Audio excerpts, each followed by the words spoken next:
Hello, my name is Maddie or Books with Maddie, and today I'm showing you the 19 books that I read in December. Okay, first I apologize for this weird spooky lighting. Where I live has just been gloomy day after gloomy day after gloomy day. I have been putting off filming and I can't do it anymore. I'm running out of time to film these videos, so we're just gonna have some weird spooky moody lighting. I've tried to make some other lighting things happen to make it better and it just really hasn't, so apologies for the lighting. But today I'm just basically telling you the 19 books that I read in December. I fell behind on my reading goal this year, and that is why I had to read 19 books in December in order to meet my reading goal of 100 books in 2022. Yeah, we'll just get right into that.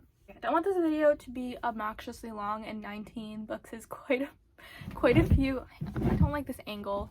19 books is quite a few to go through, so we are going to be pretty quick with how I summarize them and everything, but I'm going to list them in order from my least liked to most liked, just because that's an easier way to format them instead of the order that I read them or whatever, and that way I can have them grouped more in an organized way. So I guess we will just get started. So I was attempting to read all of the books that were nominated for the Goodreads Choice Awards for the romance category. I might still try to post that video, I don't really know. I kind of flopped because I was during exam week and I just couldn't do all of those things at the same time. But I did read a lot of them, so a couple of these will be from that category. The first one is Thank You for Listening. I really should have written down who these books were written by. Julia Whalen? I don't know. I think that's who it's written by. This is a romance and it follows a woman named Swanee? Yeah, Swanee. And she is an audiobook narrator. She had goals to be an actress, but she got into this accident that ended up taking out her eye basically, and so she has no eye, and she often wears an eye patch and everything, and she basically gave up on her acting dreams after that and became an audiobook narrator. She became a really popular audiobook narrator for a romance series, and then she moved on to more literary fiction and stuff, and basically vowed to never do romance again. Can't remember why. She ends up getting hired to do this this really good deal to narrate another audiobook series, maybe the same one but the next book's in it or something, and she has to collaborate with this other really famous audiobook narrator, Brock McKnight. Ends up being a romance between the two of them. So I gave this book 1 star. Which seems a little bit harsh. I really didn't like this book, and I don't have a specific reason why, I guess. I just couldn't get through it. It took me an entire month, and I couldn't even get through the physical reading of it. I had to borrow the audiobook for it and listen to the audiobook, and even with the audiobook, I was struggling to get through it. I don't know how this book got nominated into potentially winning the Goodreads Choice Awards for romance. It was so long. The main character I was not rooting for at all. I am perfectly fine with unlikable characters in books, but when it comes to romance, it's a weird category to make an unlikable character, because you're supposed to be rooting for the characters to be together, you know? So if it's an unlikable character, why would you want them to be with the other main character? So I really struggled with connecting to the character, with liking the character. She just seemed very negative, very tunnel vision, and clearly she had gone through trauma, and so a lot of it was processing that trauma and stuff, which I appreciate, and I always love diverse representation in romance. But if the author wanted to go down the route of processing the trauma, going through failures in relationships, failures in friendships, failures in familial relationships, this should have been a contemporary fiction book and not marketed as a romance. But it was specifically marketed as a romance, and there was barely any romance. There was, but it wasn't enough for me to categorize it as a romance book. Anyway, I wouldn't personally, if you're looking for a romance, recommend reaching for this one unless you specifically want a romance between two audiobook narrators, which in itself is an interesting premise, and I was really excited to read this book, but that was such a minor part of it, honestly, even though that was the main point. So that's my thoughts. That was the only 1-star book that I had this month though, which was pretty good for reading 19 books. So that was my least favorite. Next is Whereabouts. Also don't know the author's name for this one. Okay, the author of Whereabouts is Wampa Lahiri, and this, I believe, is a translated work. Maybe? I felt like it was translated from Italian, but I think I'm thinking of a different book. there isn't really a plot to this book. It follows a character who I don't even believe is named, as she just like works through life for like a bit of time. I can see why people like this book because it has like a 3.77 star rating, so like it's not terribly rated. I gave it 2 stars. I can see why it's like an interesting book, and like there were a lot of like interesting like thought processes that she went through and stuff, but I read this less than a month ago and I can barely remember anything that happened in it because it was so immemorable to me. And that sounds really harsh, and I don't mean it to be that harsh, but so little happened for so much rating. And I read this book specifically because it was so short. It was only 160 pages. Oh my gosh, I was right. It was written in Italian and translated into English. Beautiful. Yeah, it's just kind of about her transformation as a person, which is like interesting, and it seems like something I would like. It honestly reminded me of Pond by, who wrote Pond? I don't remember who wrote that book, and I can't even find it on my bookshelf. This is embarrassing. Claire Louise Bennett. I feel like both of these books suffer from the same thing, although I liked Pond better. For me, and I think this is like purely a personal reaction to these books. I think that somebody else could read these and rate them absolutely 5 stars, but for me, like I felt like there wasn't enough in her character to merit a transformation or development. Like I didn't know enough about her to be invested in that transformation. I don't know if that makes sense, but yeah, so I gave that one 2 stars. The next one is Bright Dead Things, which is a poetry collection. I'm looking up the author now. Ada Limon is the author, and this is a poetry collection. Again, I read it because it was short and I needed to fit a lot of short books into the end of the year. I don't really ever like poetry collections. There are like a few here and there, like another one actually in here that's an exception, but I usually rate poetry collections around 2 or 3 stars. I like really specific poems like here and there, and the ones that I do like, I really like, so I only gave this one 2 stars. I felt like a lot of the poems like lacked direction, and the whole arc of the poetry collection I just didn't connect with. There was like one poem that I like really super liked. The rest of it I just didn't connect, and I really think this is like a formatting issue for me. Like the way the poetry is like formatted and written, I just don't connect with, and so I think that's just like more of a personal thing. So take my rating of Bright Dead Things with a grain of salt, because it has like super high ratings otherwise. Next, another 2 star is The Enchanted Sonata by Heather Dixon Wallace, I think is her name. This is a retelling of the Nutcracker, I believe. Basically follows a woman named, I want to say Clara. She lives in like her little village. She's like she like plays the piano. She like has this big recital when she receives this book, which transports her into this like fairy tale land where all of the soldiers and all of the children have been turned into toys, and it's the prince's duty to like turn them back, but he needs her help, and like only she can play the melody that like will turn them back into people. I don't know the story of the Nutcracker. Like is that the story of the Nutcracker? I don't know, but I've never read. Is the Nutcracker a book? Isn't it a ballet? I don't know. So I don't know like how like representation wise like how well it represented the original story. I can't speak to that. My biggest problem with this book was the writing. I felt that the writing was so like juvenile and childish, and it was marketed as like a YA book, so like that could be why, but like the plot wasn't like, didn't seem like a children's plot. Like the first like 40% I couldn't get into. It took me a really long time. I kept reading it and falling asleep. And then once the plot actually picked up, I was really invested in the plot, but I feel like the writing style didn't do justice to like the intensity and intrigue of the plot. It just felt like the execution was lacking a little bit. Okay, those were all books that I don't own. So, sorry, I should have clarified. Thank you for listening. I borrowed through Libby, both the audiobook and the ebook. Whereabouts, I borrowed through Libby. Bright Dead Things, I borrowed through Libby. The Enchanted Sonata, I borrowed through Kindle Unlimited.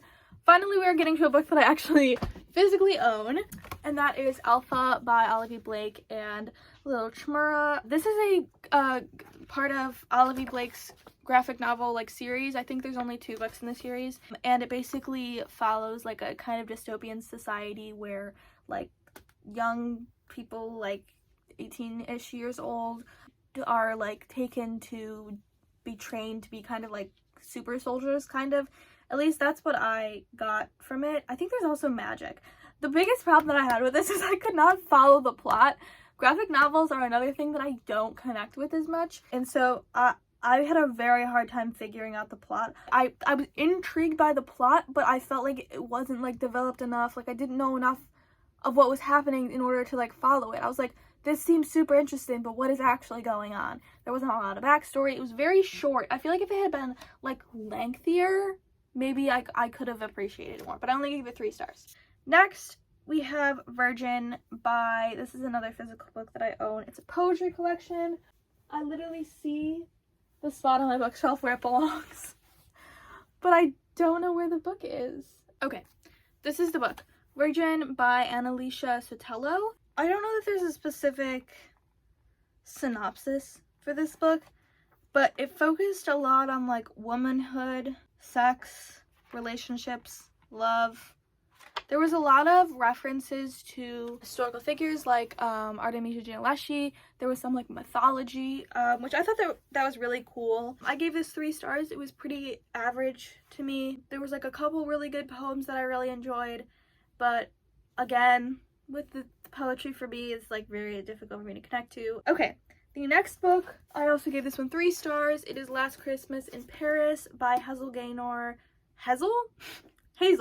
Hazel Gaynor and Heather Webb. This is a historical fiction book. I read it for the book club that I'm in. This was our November book, and it is an epistolary novel, which means that it is written entirely in letters. It's a World War I novel, and it follows 2 characters, Thomas Harding, who is off to war, and Evie Elliott, who is back on the home front, and they are writing to each other and develop a romance.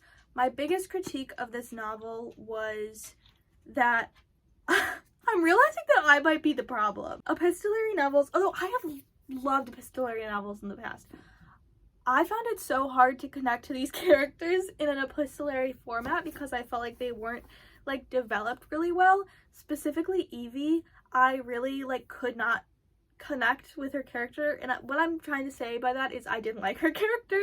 I felt like she was left on the home front, and when she was writing to Thomas, she was like acting like her life was so terrible, even though he was like dying and like going through like this absolute like mental decay because of how long he was in the war for, and he like lost so many friends in the war and everything, and she was like, yeah, like too many men like me and it's like really difficult. And I was like, bro, like there are actual problems. That she had this other friend who they were like really good friends, they were writing back and forth, and like this other friend was like in the war effort, like helping out and like suffering alongside the soldiers, and she was like, yeah, like all these men love me, like I don't know what to do about it. I was like, girl, why are we talking about this? It was just like a really frustrating character, and I totally get that the like characters were kind of supposed to be imperfect because they were really young, and so like that like makes sense to me, but I think that this was an error in the writing. Like I don't think this was intentional, the way that she was written to be. Like there was like definitely maturity that occurred that I think was intentional, but I think that they lacked another like the authors lacked another character for her to complain to or talk about what was going on in her life. In order to advance the plot, there needed to be another character who wasn't going through like the worst situation ever, so it didn't seem like she was just complaining about monotony and life while all these other characters were suffering. There wasn't another character for that to be like a catch-all for everything else, and I think that was my main critique. Next, I have The Stranger in the Lifeboat, which I gave 3.5 stars. This is by Mitch Abbott, I want to say is the author's name. I listened to this as an audiobook because it was a really short audiobook, and I didn't realize that this author is like the same author that wrote 5 People You Meet in Heaven. Is that what he wrote? I don't know, like a really famous like Christian book, and I don't think I would have read it if I had known. Okay, so this book takes place on a lifeboat where there are like there's a shipwreck, and all of these characters are in a lifeboat. They're all like secluded together, and then a stranger happens upon the lifeboat and claims that he is the Lord and he can save them if they all completely believe in him. I thought the premise was really interesting. I didn't realize that it had Christian motivations behind it, and I think it did, and I don't think they were like super overwhelming to the point where it felt like I was being indoctrinated. This is another one that kind of like got lost to the wayside. It was like a pretty mediocre like average book. It was like interesting in itself, but nothing like mind-blowing, and I'll leave it at that because this is gonna be too long of a video. The next book I gave 4 stars was The Afterlife of Holly Chase. I own it, but it's too far away. This one I listened to as a combination of like reading it physically and listening to the audiobook. This follows a girl named Holly Chase who is like kind of the worst. She's like rich and she just kind of like bullies everyone as a terrible person. She is visited by the ghosts of Christmas past, the ghosts of the present, the ghosts of the future, whatever those are, like from what is that, A Christmas Story? No, Christmas Tale? The Charles Dickens book. She decides to ignore the warnings and ends up dying and then being recruited into like the afterlife where she then needs to be the ghost of Christmas past or ghost of present. I don't remember which ghost exactly she is. This is a super interesting premise and I felt like it was executed really well. I have like fallen away from YA books and so I think that's part of the reason I didn't enjoy it as much, but I gave it like a solid 4 stars. For me, it wasn't like a total like out of the park hit 5 stars, but it was solid 4. The next book, another 4-star book, was Under a White Sky, The Nature of the Future by Elizabeth Colbert. This I read for a class that I had at school. This is a nonfiction book which talks about climate change and the solutions and what science is doing actively in order to combat climate change, but also to solve the problems that climate change is actively causing. So like, for example, she talks a lot about how Louisiana was like sinking and what scientists and engineers had to do in order to prevent that from happening. This is such an interesting book. The reason I didn't give it 5 stars is because I felt like it was a little bit inaccessible. I'm not a person who knows a lot of scientific terminology and things like that, and so I got a little bit lost at certain points. She is incredibly knowledgeable, an incredible writer, and I think that like if I was somebody who was like super up to date with like scientific terms and like all of these like interesting practices, I would have liked this a lot more. But as a person who this is not my focus or concentration, I was a little bit lost. So just for that inaccessibility, I bumped it down to 4 stars. I definitely would recommend this book. It's very interesting. I had a lot of anxiety going into it because I have like so much anxiety about climate change. I'm like, we're all gonna die, which is like accurate, and I think it's fair to have anxiety about it. And so I was worried that this was gonna kind of bolster my anxiety. And she does have another book called The Sixth Extinction, which will trigger your anxiety. But this one is very much about is solution oriented and about what good people are actively doing to combat the damage that we have done, but also is a very good message about why we need to be held responsible for the things that we are doing to our planet. And so I think all around really great book. Next I read My Sister, the Serial Killer, which I've owned for a while and I've really been wanting to get to this one. I'm not a big fan of thrillers and mysteries, like I say, but this one really intrigued me. It's about a woman whose sister is a serial killer and she's facing this moral conflict of, do I help my sister who I love and cherish, or do I like, you know, tell the police? It's only 230 pages, so it's a pretty easy read, and it was nice and short for the end of the year. It was really fast paced. I was left a little bit unsatisfied with the ending, which is a problem I often face with mysteries and thrillers. Like, a lot of authors like to leave it open-ended, and I'm like, no, I want to know exactly what happens, exactly what decisions these characters make, and exactly what the repercussions and consequences for those actions are going to be. I think the author did a really great job making morally gray characters. At certain points you're rooting for the sister, at certain points you're rooting, I can't remember the sister's name, Corita, I believe. Okay, so Corita is the older sister's name, and then Aola is the younger sister's name, who is the serial killer. Corita faces a lot of like moral conflicts, which I loved. I love moral conflicts in books, and I love when, like, especially in thrillers, like, I think that's what made this so likable for me, was that there was such a analysis of the actions of her sisters, of her own actions, of what she should do as like a person who, as a citizen of a country, you know what I mean? Like, what obligation do you have? What obligation do you have to your society, to your civilization, versus what obligation do you have to your family?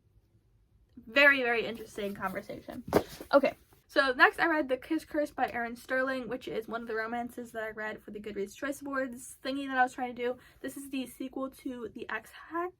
Yes, the XX. And I like this much more than the XX, actually. I can't remember. I think I gave them both 4 stars, but I actually liked the Kiss Curse better. Okay, so this one follows Gwen. The first one follows her cousin, who is Vivian. Okay, so this one follows her cousin, who is Gwen. And she is running this little, like, witchy store in her town. And so Vivian marries Reese, who is the brother of Llewellyn Penhallow, who comes to this town in, I believe it's in Georgia, Graves Glen, and he opens his own shop. He's trying to, like, reassert his family's dominance in this town over the dominance of Gwen and Vivian's family, and they end up falling in love. I thought this was a really cute book. This was, like, very wholesome. I really liked the, like, witchy, like, subplot. Like, not, like, the other stuff besides the romance I found really interesting, which is such a, I feel like, hypocritical statement, because earlier when I was talking about Thank You for Listening, I was like, nothing else should happen in a romance, just romance. I think the difference is, like, this subplot, it pushed them together. It was like they were working on it together. They were trying to solve this mystery. It was really cute and really interesting. The next book is Book of Night by Holly Black, which is too far away for me to reach. This is Holly Black's debut adult novel, and I really liked it. The first, like, 70 to 100 pages were really difficult for me to get into. I will not lie. That is why I didn't get 5 stars. This is the last 4-star book that I read this month. But it follows a girl named Charlie?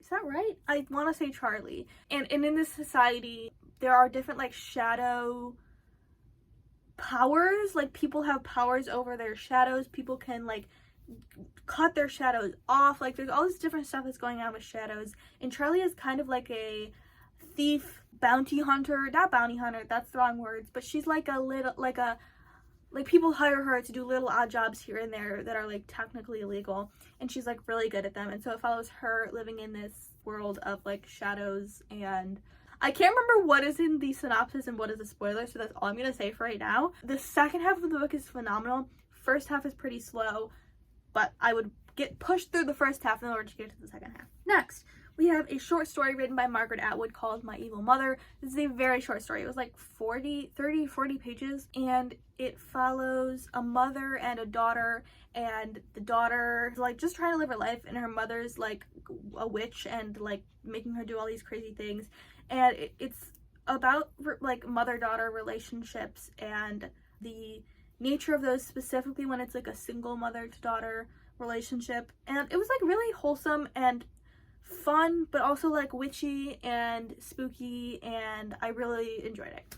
Okay, next we have Night Sky with Exit Wounds by Ocean Vuong. Now, you might be saying, Maddie, that's a poetry collection. What is a poetry collection doing 4th on your list of favorite books this month? I don't know. Ocean Vuong blew me away. This was a phenomenal poetry collection. If you saw my Deck of TBR video, I'm reading Time as a Mother, Ocean Vuong's newest poetry collection, in January.